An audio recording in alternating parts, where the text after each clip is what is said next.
Hoje eu vou compartilhar com vocês uma conversa com a doutora Joana Barreto Jones, que é a nossa médica sanitarista, responsável por tudo que a gente está sabendo, por tudo que está acontecendo do Covid-19, do coronavírus. Conversando com ela, eu fiquei até meio assim, preocupada, porque eles estão trabalhando muito, com uma equipe reduzida, e a gente tem que apoiar, né, o pessoal da saúde. A gente fala tanto de apoiar os enfermeiros, o pessoal que está na linha de frente. Eu vou aqui prestar minha solidariedade ao trio que trabalha, que é a doutora Joana, mais duas pessoas, nessa frente do Covid-19. Então, obrigada, doutora Joana, por se envolver tanto na nossa cidade. Eu queria que você falasse para mim, na prática, o que vocês fazem? Quem trabalha nesse trabalho? Quem está envolvido nesse trabalho que vocês estão desenvolvendo? Oi, Cida. Obrigada, né, pelo convite. Então, na vigilância epidemiológica propriamente dita, que é o setor que eu trabalho, a gente tem, eu, uma enfermeira, a Regina e o técnico, o Alexandre. E é isso, é a nossa equipe. E nesse momento, a gente está extremamente sobrecarregado, porque a epidemia de dengue não acabou, a gente continua tendo casos, e aí nós somos atropelados pela pandemia da Covid-19. Então, a nossa função é pegar os dados, né, e gerar informação para que os gestores possam trabalhar, para informar a população, para passar para o governo estadual, para o governo federal, a gente se atualizar de protocolo. Só que com a pandemia, da forma como ela chegou, muito de repente, a gente também está fazendo a função de assistência e dando atendimento, colhendo exames e tudo. Então isso gerou uma sobrecarga. Então isso deve melhorar a hora que abrir o centro de atendimento para a Covid, né, para os pacientes com síndrome gripal. Daí a gente pode encaminhar todos esses casos que estão ainda na vigilância para lá, para a gente conseguir fazer o trabalho propriamente de vigilância, porque esse trabalho ele vai ficando um pouco para trás, né? Então tem um monte de coisa, tem outras doenças, tem a própria dengue, tem a questão da tuberculose, da hanseníase, dos óbitos, que também são função da vigilância. Então todo óbito de qualquer causa, quando tem um óbito ou um nascido vivo. Então, os extremos da vida, né? Nasceu e morreu. Então, quando nasce, gera um documento que é a declaração de nascido vivo. Quando morre, tem outro documento que é declaração de óbito. E esses dados são importantíssimos para a saúde pública em qualquer lugar do mundo. Então, esse documento chega na vigilância, tem que ser colocado no sistema. Então, é de muita responsabilidade e muito exigente esse sistema também. Então, ainda mais agora, numa pandemia, que cada óbito tem que ser dado uma atenção especial. Então, tem uma série de coisas, né? Então, a gente também participou junto com a equipe do departamento na elaboração do plano de contingência que o município já tem, sempre baseado em diretrizes do Ministério da Saúde, né, e da Secretaria Estadual de Saúde, né, e da Regional de Saúde. Então a gente tem 3 instâncias acima da gente, então a gente não inventa nenhuma política, então a gente não tem nada inventado. Tudo vem a partir dessas diretrizes que são ou do Ministério, ou da Secretaria do Estado, ou da Regional, né, então que a gente segue. E tem que ser regionalizado porque cada município, cada região tem a sua realidade, tem como a gente vai conseguir agir diante dessa situação. As regras mudam diariamente. Então, agora, às vezes mais de uma vez por dia, então publica um decreto, uma portaria, uma nota técnica, daqui a pouco já publicou outra e a gente tem que se manter atualizado, né? Tem os boletins da Covid, já está no número 15 do Ministério da Saúde. E a gente está tentando se atualizar no 12 ainda. Então, porque cada um tem 70 páginas. Então, assim, é uma quantidade, é um volume de informação que chega diariamente muito grande. Doutora, muita coisa. Eu tenho recebido recados no WhatsApp, a gente vê nas redes sociais, de que há quem diga que o Covid não chegou em Mococa, E aqui diga que vocês, né, a vigilância não está informando com a frequência que eles gostariam. Queria que você falasse sobre isso. Eu sei, a gente recebe aqui na TV Direto, eu recebo no meu WhatsApp também, o boletim que não é diário. Por que não é diário? Então, vamos explicar mais ou menos como é que funciona. A gente faz uma parte do atendimento, mas, por exemplo, o atendimento hospitalar e o atendimento na UPA, tem as equipes lá funcionando, né? Então, a gente não faz todo o atendimento. Então, a gente compila os dados conforme eles chegam. Então, se chegou um caso, por exemplo, passou no hospital, foi colhido um exame, esse exame ou vai... depende do tipo de exame, né? Então, agora para a Covid a gente tem teste rápido, que vê a resposta do organismo para a presença do vírus, né? Então, esse é um dos testes, dos exames que a gente faz. Mas para os casos mais graves internados, a gente geralmente faz o PCR, que a gente identifica lá a presença do vírus. Esses exames não são feitos em mococa, eles são colhidos, e aí no começo a gente mandava todos para o Instituto Adolfo Lutz. Nesse momento a gente manda também para Pirassununga, que teve aquele apoio do Grupo Vaquinha, e eles financiaram uma parte lá na USP de Pirassununga. Ainda está usando essa verba? Ainda está usando. Então esse exame ajudou bastante, foi muito útil, porque o resultado começou a sair mais rápido. A gente encaminha para lá, e não é um exame que foi pago um valor caro, é um preço justo, porque é um exame extremamente complexo, e o resultado sai mais rápido, né, para a gente poder tomar as medidas. Então, agora, quando está na mídia, né, então a gente já teve algumas outras situações de epidemia de H1N1, né, foi a outra pandemia, as epidemias de dengue. Então, quando a doença está muito na mídia, está muito em voga, a gente recebe reclamação de todos os lados. Então, tem muitas pessoas que falam que a gente está escondendo informação, tem muita gente que fala que aqueles casos, na verdade, não são Covid.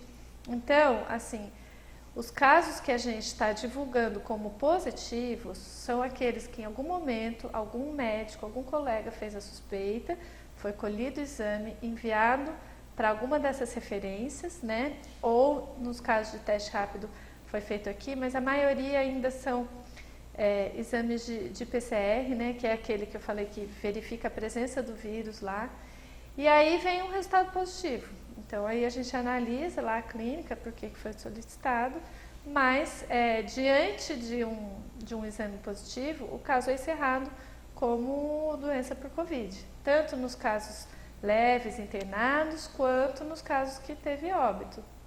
Então, isso tudo gera uma comoção imensa, né, da população. A gente tem 4 óbitos, o que é uma quantidade grande em relação ao número total de casos notificados até agora. Então, a gente imagina, sim, que haja alguma subnotificação, mas também imagino que possa ter subnotificação em relação ao óbito propriamente dito, porque como a clínica nem sempre é característica, né, então às vezes pode acontecer de um óbito que tenha sido causado por Covid e não ter sido feita a suspeita e aquele caso não ter sido diagnosticado. Pelo que vocês falam, então, assim, todos os números não são exatos, né? Assim, mas são mais ou menos dentro daquela média, tá certa? Não, são exatos. Quando é positivo, cada caso positivo divulgado é um resultado que tem lá uma planilha com o nome da pessoa, quem que é. Os negativos que não são exatos? Os negativos, não, o que é divulgado como negativo, por exemplo, testou negativo, também tem exame. Então, todos os negativos são com exame. O que não é exato? Que a gente não está testando todo mundo que tem sintoma, entendeu? Então, tem pessoas que têm síndrome gripal, procuram atendimento e não são testadas. Por quê? Porque a gente ainda não tem uma quantidade de teste para testar todo mundo com síndrome gripal. E essa quantidade de teste tem aumentado. Então, a gente tinha só os testes do Lutz, que estavam demorando demais no começo da pandemia, que foi uma coisa muito desgastante, né? Porque a gente afastava o profissional, não tinha resultado, aí vinha negativo, já tinha ficado 15 dias afastado. Muito, muito complicada essa situação. Mas agora, o exame, por exemplo, esse de PCR, tanto do Lutz está vindo um pouco mais rápido, e a gente tem o apoio dos exames realizados em Pirassununga, então esses são mais rápidos ainda. Então a gente tem como trabalhar com os dados, às vezes com uma agilidade um pouco maior. Doutora, mucoca é preocupante ou não é preocupante? É preocupante, Cida, porque a gente já sabe que tem o vírus circulando em mucoca ainda. Inclusive tem casos que a gente foi procurar o vínculo epidemiológico e a gente encontrou quem adoeceu primeiro e quem pegou depois porque teve contato. Então, assim, a gente sabe que o vírus está circulando e a gente sabe que esse vírus circula com uma facilidade, transmite com uma facilidade enorme. Então, tem casos que a gente já identificou de um caso 5, 6 pessoas que pegaram daquele mesmo caso.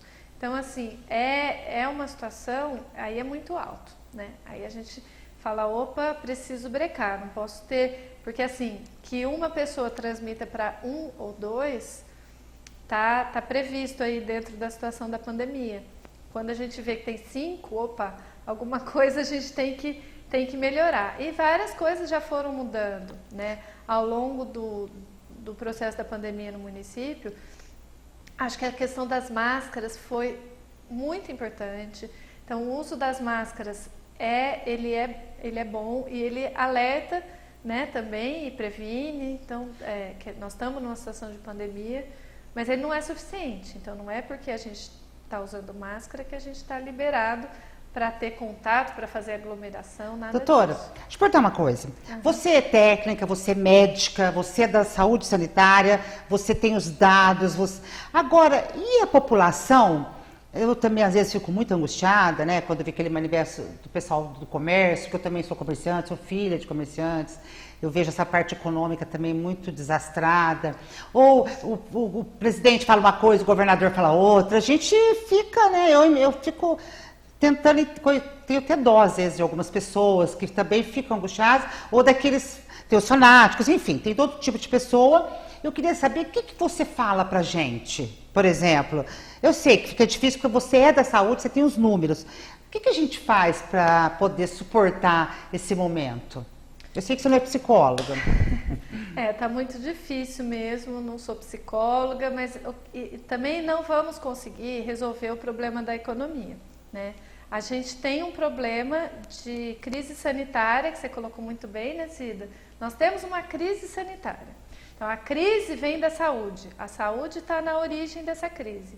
E o que eu falo a crise é séria, ela tem consequências econômicas gravíssimas, tem consequência na vida das pessoas, só que não levar a sério a crise sanitária, ou seja, achar que o vírus não existe ou achar que a gente já tem uma solução, um remédio que vai curar, isso tudo pode fazer com que a gente perca o foco, que é se proteger como é possível hoje. Então, como é possível são com as medidas de distanciamento social.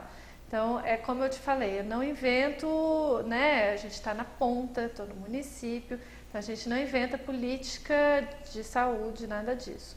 Mas a gente vai estudando e lendo as coisas que vêm, tanto do Ministério quanto do Estado. Nos dois casos, assim, o que está vindo do Ministério está tudo muito... São coisas que a gente... que fazem sentido, que a gente vai seguindo. Então, as manifestações do presidente vêm um pouco no sentido oposto.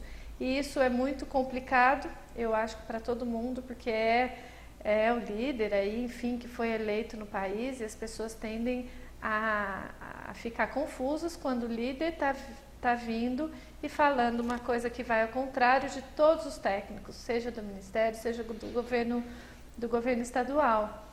Então, assim, eu acho que a minha posição, assim, em relação aos técnicos, o que eu estou ouvindo isso, estou ouvindo todo esse grupo de sanitaristas, de infectologistas, de pneumologistas, que estão assessorando tanto o Ministério da Saúde quanto o governo estadual, e que são muito claros, que não há outra coisa mais efetiva no momento do que as medidas de distanciamento social. O que leva à crise não são as medidas sanitárias para a contenção da pandemia, é a própria pandemia. Não tem lado bom desse vírus, eu não consigo ver o lado bom, eu acho tudo super complicado, ele leva as pessoas ao adoecimento, outras à morte. Ao estresse. Há um estresse enorme, muita gente sofrendo com a questão do isolamento, né, de que tem que ficar em casa. E acho que tem uma crise social que a gente tem que se preocupar muito mais do que quem está num apartamento ou numa casa que tem, sei lá, 100 metros quadrados, tem 2, 3 banheiros, que dá para as pessoas se isolarem com dignidade. A gente tem que preocupar que tem pessoas que estão com risco de segurança alimentar. Então isso é muito mais sério do que, eu estou cansado de ficar em casa, eu quero encontrar meus amigos. Isso aí a gente supera, vai passar. Agora, tem pessoas que estão em risco alimentar. Aí o negócio é muito mais sério. Aí a fome não espera. Então, acho que aí sim, na questão social, a gente tem uma urgência que vem junto com a questão da pandemia e do vírus propriamente dito, de dar assistência. Mas não é falar para essas pessoas, saiam e vão trabalhar e se arrisquem.